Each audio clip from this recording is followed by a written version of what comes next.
Les forces armées de la République démocratique du Congo ont appris par voie de presse le prétendu retrait des forces de défense rwandaises et de leurs supplétifs de l'AFC M23 de la ville d'Uvira et de ses environs. Cette diversion est en réalité un simple coup médiatique destiné à tromper l'opinion tant nationale qu'internationale et constitue une manœuvre visant à instrumentaliser la confiance des négociateurs américains et qataris en vue de détourner la pression internationale qui s'accentue sur l'État agresseur et ses forces d'occupation militaire. Ce prétendu retrait ne correspond nullement à l'épreuve des réalités sur le terrain et atteste de la mauvaise foi flagrante du Rwanda dans le respect de ses engagements en vertu de l'accord de paix de Washington. Les ONG de défense des droits humains, la société civile et nos populations locales ont constaté et continuent à constater que sur le terrain, le dit retrait n'est ni réel ni effectif. Raison pour laquelle les forces armées de la République démocratique du Congo viennent ici attirer l'attention de l'opinion en présentant ci-dessous des faits, actes et éléments attestant l'absence du dit retrait effectif et illustrant que les éléments AFC M23 RDF ne sont pas retournés à leur position militaire initiale, ce qui serait la conséquence logique du dit retrait. Il s'agit de présence visible et continue des combattants et unités armées du M23 AFC RDF dans Uvira et ses environs. Ceux-ci sont toujours déployés dans plusieurs quartiers de cette ville, occupant des positions stratégiques et contrôlant certains axes routiers. À Uvira Centre, beaucoup de militaires rwandais sont présents et visibles, habillés soit en tenue de la police, soit en tenue civile. D'autres même sont aperçus au port de Kalundu et à la frontière avec le Burundi, côté congolais. Maintien des barrières et postes de contrôle érigés par ces groupes armés toujours opérationnels, entravant la libre circulation des personnes et des biens dans Uvira et ses environs. Absence de relève par les forces régulières, c'est-à-dire les forces armées de la République démocratique du Congo. Aucune prise en charge effective des positions par les forces armées de la République démocratique du Congo ou par les forces de sécurité locales n'a été observée.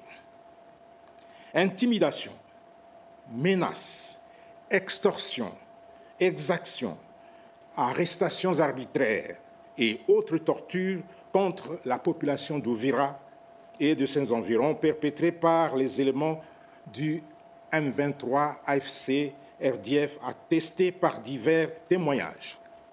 Activités militaires nocturnes dans Uvira et dans les périmètres environnants attestées notamment par les mouvements suspects et des patrouilles armées signalées dans différents quartiers, confirmant la persistance de la présence de ce groupe. La petite troupe qui s'est faite filmer a, une fois partie de la ville, pris la direction et s'est installée peu à peu dans les collines des moyens et hauts plateaux d'Uvira pour se dissimuler. Une autre partie s'est dirigée vers les hauts plateaux des Fizi pour tenter de faire jonction avec les Twirwanéo et les Red Tabara, tandis qu'une autre partie tente de contourner les positions des FARDC par les collines vers Fizi. Avant-hier, hier et même aujourd'hui, les combats ont eu lieu entre les FARDC et l'armée rwandaise au sud de Makobola, soit à plus ou moins 35 km au sud d'Uvira, sur la route de Baraka. Il s'ensuit par ailleurs que le nommé Willy Ngoma, porte-parole de l'AFC M23, atteste cette conclusion dans une vidéo devenue virale sur les réseaux sociaux en disant que jamais, jamais l'AFC ne laissera la ville d'Ouvira. Car on ne peut pas se retirer d'Ouvira et, au même moment, continuer les combats dans et au-delà de la ville à plus de 30 km. Ce refus de se retirer d'Ouvira et de ses environs expose la population sous la menace directe de ces groupes armés et de leurs nombreuses exactions. Les forces armées de la République démocratique du Congo constatent que l'effet d'annonce fait partie des modes opératoires du Rwanda, habitué à des subterfuges, stratagèmes, tromperies, astuces malicieuses, manœuvres dilatoires, malveillance et surtout non-respect des engagements et de la parole donnée. C'est pourquoi les forces armées de la République démocratique du Congo exhortent les négociateurs américains et qataris ainsi que la communauté internationale à ne pas prêter foi aux déclarations des Rwandais et de leurs supplétifs de l'AFC M23 qui sont déterminés à poursuivre les hostilités sans aucun respect des accords de Washington et de la résolution 2773 du Conseil de sécurité des Nations unies. Les forces armées de la République démocratique du Congo appellent la communauté nationale et internationale à ne pas se laisser abuser par ces déclarations mensongères. Elles rassurent les habitants d'Ouvira et de ses environs que tout est mis en œuvre pour restaurer l'autorité de l'État et protéger les populations civiles de ce coin. Elle les exhorte à rester vigilants et à signaler tout mouvement suspect aux autorités compétentes et à nos services d'intelligence. Mesdames, Messieurs, bonsoir. Le président de la République a signé quelques ordonnances dont voici les contenus. Ordonnance numéro 25/290 du 15 décembre 2025 portant admission dans l'ordre national héros nationaux Kabila Lumumba de 4 anciens combattants. Le président de la République, vu la Constitution telle que modifiée par la loi numéro 11/002 du 20 janvier 2011 portant révision de certains articles de la Constitution de la République démocratique du Congo du 18 février 2006, spécialement en ses articles 68, 79, 84 et 221, vu tel que modifié et complété à ces jours la loi numéro 009-2002 du 5 août 2002 portant création de l'ordre national héros nationaux Kabila Lumumba, spécialement en ses articles 1er, 2, 3, 4, 6, 7, 8 et 11, vu les décrets numéro 051-E/2003 du 30 mars 2003 portant organisation et fonctionnement de la chancellerie des ordres nationaux, spécialement en ses articles 6 alinéa 1er, considérant le mérite des intéressés remarqué à travers d'éminents services rendus à la nation congolaise au sein de la force publique mobilisée du Congo belge, particulièrement lors des campagnes militaires de 1940 à 1945, où ils ont été intégrés au corps expéditionnaire du Nigeria, soucieux de récompenser l'essence élevée du devoir et des loyautés de ces anciens combattants à leur serment sous les drapeaux, vu la nécessité, sur proposition du chancelier des ordres nationaux, ordonne. Article 1er. Est admis à titre posthume dans l'ordre national héros nationaux Kabila Lumumba au grade de commandeur l'adjudant-chef Mbavu Ndogo Michel. Article 2. Sont admis à titre posthume dans l'ordre national héros nationaux Kabila Lumumba au grade d'officier les anciens combattants dont les noms, post-noms et prénoms sont repris ci-après. Premier sergent Loleke Lomanisa André. Soldat de deuxième classe Mukoko Ndotoni Isaac. Article 3. est admis dans l'ordre national Héros nationaux Kabila Lumumba au grade d'officier. Le sergent Eyale François, article 4, le chancelier des ordres nationaux est chargé de l'exécution de la présente ordonnance qui sort ses effets à la date de sa signature faite à Kinshasa le 15 décembre 2025, Félix-Antoine Tshisekedi Tshilombo, pour copie certifiée conforme à l'original, le 15 décembre 2025, le cabinet du président de la République, Anthony Kinzo Kamole, directeur de cabinet. Ordonnance numéro 25/291 du 15 décembre 2025 portant mise à la retraite et admission à l'honorariat des agents de carrière des services publics de l'État. Le président de la République, vu la Constitution de la République démocratique du Congo du 18 février 2006, telle que modifiée par la loi numéro 11/002 du 20 janvier 2011 portant révision de certains articles de la Constitution, spécialement en ses articles 79 et 81, vu la loi organique numéro 16/001 du 3 mai 2016 fixant l'organisation et le fonctionnement des services publics du pouvoir central des provinces et des entités territoriales décentralisées, vu l'ordonnance numéro 82-033 du 19 mars de 1982 portant règlement d'admission relatif à la cessation définitive des services du personnel, des carrières, des services publics de l'État et aux rentes des survies, vu l'ordonnance numéro 25/247 du 7 août 2025 portant nomination de vice-premier ministre,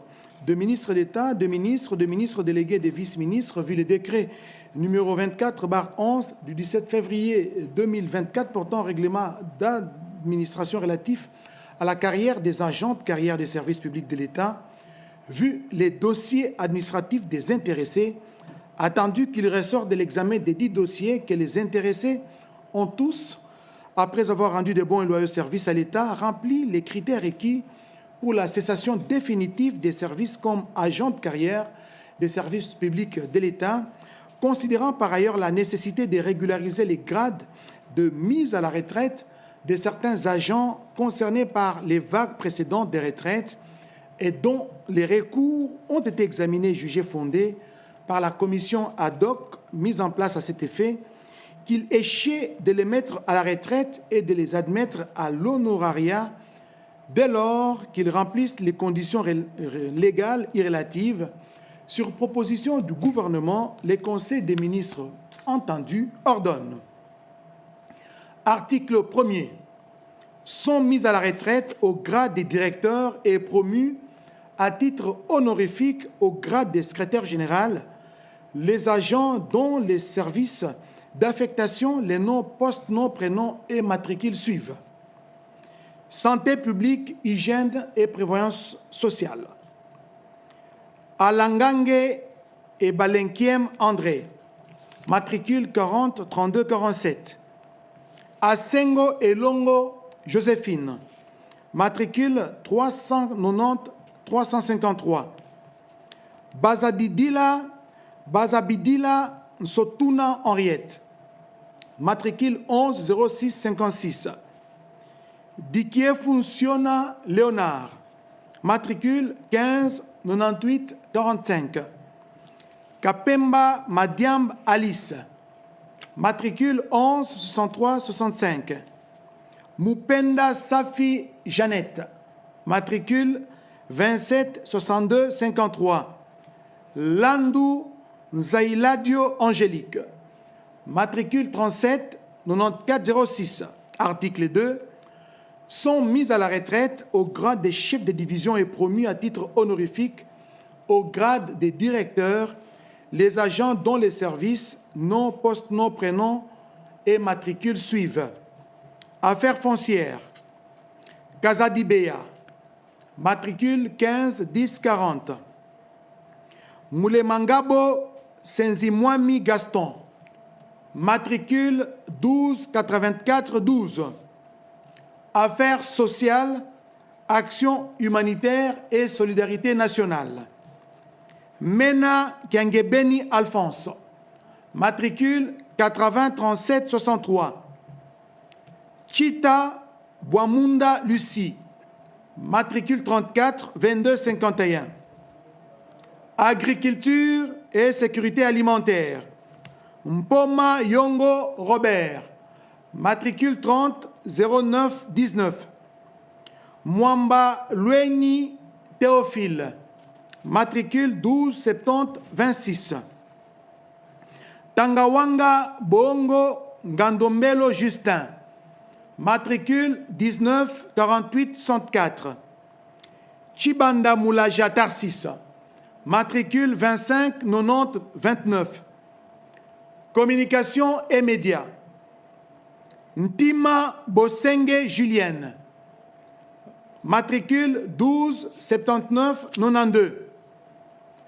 Défense nationale et anciens combattants, Banda Dousso Sylvestre, matricule 30 20 68. Soumaïli Eugène, matricule 13, matricule 33 15 32. Développement rural, Shindano Musulu Gaspard, matricule 36 64 37. Direction générale des impôts, Tongo Mvula Lopez, matricule 28 17 75 L. Économie nationale, Batou Bengue Kanda Clément, matricule 12 82 10. Éducation nationale et nouvelle citoyenneté, Ikangalombo Bolaou Endelo, matricule 90 54 56 4 R.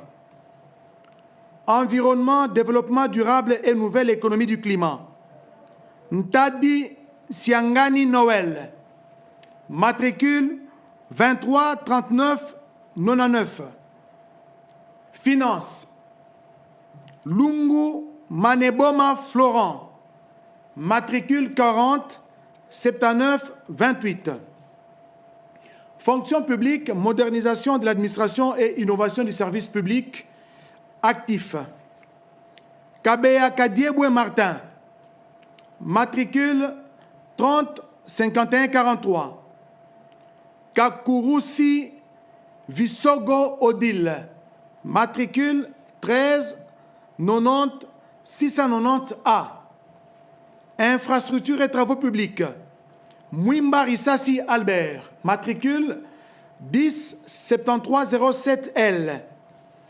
Mungobo Ntambwe Jean-Léonard, matricule 43 98 38.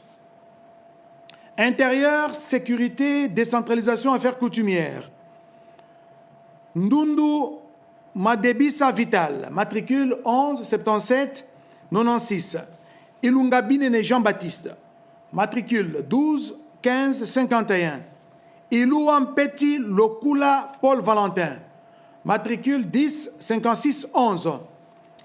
Kabea Moussassa Mukaji Alidor, matricule 10 79 01 V. Kebungu Mofimi Pierre, matricule 12 45 75. Malaba Nkole André, matricule 38 57 69. Moketu Edako Camille, matricule 21 51 98 X.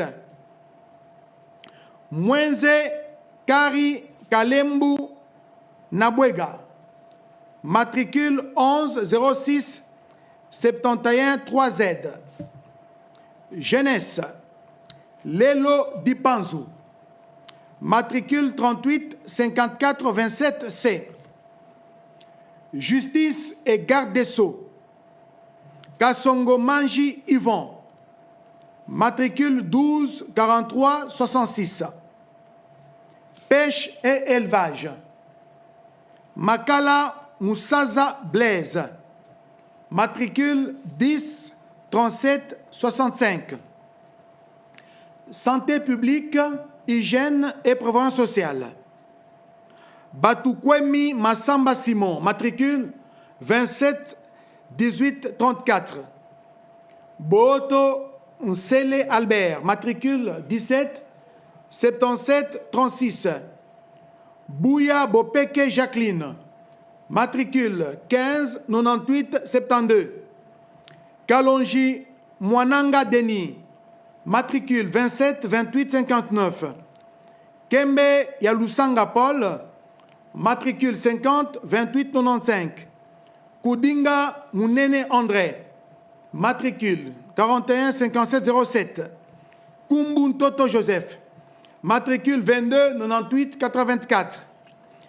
Maïzo Momboi Thérèse, matricule 26 82 90. Mibanga Moukadi Marie-Thérèse, matricule 22 57 90. Nga Elinsa Bernard, matricule 17 77 07Z. Nsimba Mbumba Adolphine, matricule 42 39 96. Ntoni Maluta Thomas, matricule 31 37 31. Pambunzita Augustin, matricule 51 25 77. Umba Ndolo Félicien, matricule 18 64 02. Transport, voie de communication et désenclavement. Balabala Nvidia Katoka François Xavier, matricule 11 69 15. Urbanisme et habitat, Ilungaka Bongolier 20, matricule 17 35 72. Article 3. Les directeurs et les chefs de division visés aux articles 1er et 2 de la présente ordonnance sont admis à l'honorariat et sont à ce titre autorisés à porter les titres honorifiques qui leur sont conférés conformément aux dispositions de la loi numéro 16/013 du 15 juillet 2016 portant statut des agents de carrière des services publics de l'État, tel que modifié et complété à ce jour. Article 4. Sont abrogées toutes les dispositions antérieures contraires à la présente ordonnance. Article 5. Les vice-premiers ministres, ministres de la fonction publique, modernisation de l'administration et innovation du service public est chargé de l'exécution de la présente ordonnance qui sort ses effets à la date de sa signature, ainsi faite à Kinshasa le 15 décembre 2025. Félix Antoine Tshisekedi Tshilombo, Judith Soumino Tuluka, Première ministre, pour copie certifiée conforme à l'original le 15 décembre 2025, le cabinet du président de la République, Anthony Kinzo Kamole, directeur de cabinet. Enfin, ordonnance numéro 25/292 du 15 décembre 2025 portant admission à l'honorariat à titre posthume des hauts fonctionnaires de l'administration publique.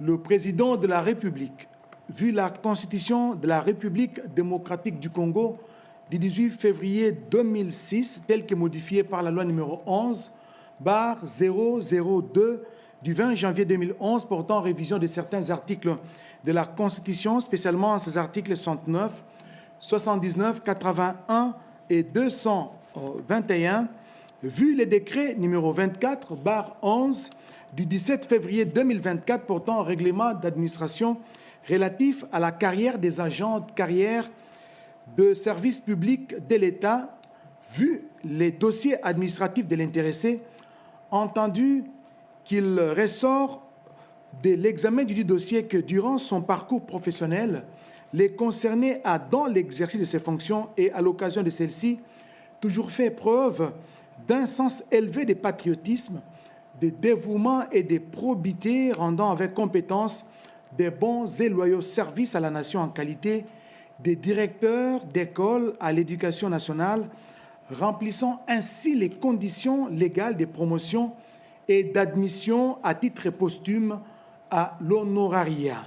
Sur proposition du vice-premier ministre, ministre de la fonction publique, modernisation de l'administration et innovation du service public, les conseils de ministres entendus ordonnent. Article 1er.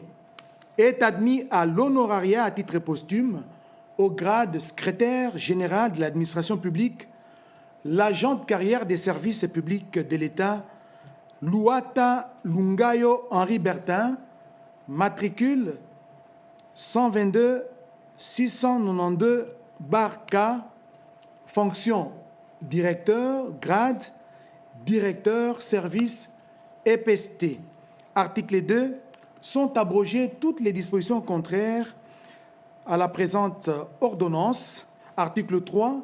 Les vice-premiers ministres, ministres de la fonction publique, modernisation de l'administration et innovation du service public est chargé de l'exécution de la présente ordonnance qui sort ses effets à la date de sa signature faite à Kinshasa le 15 décembre 2025.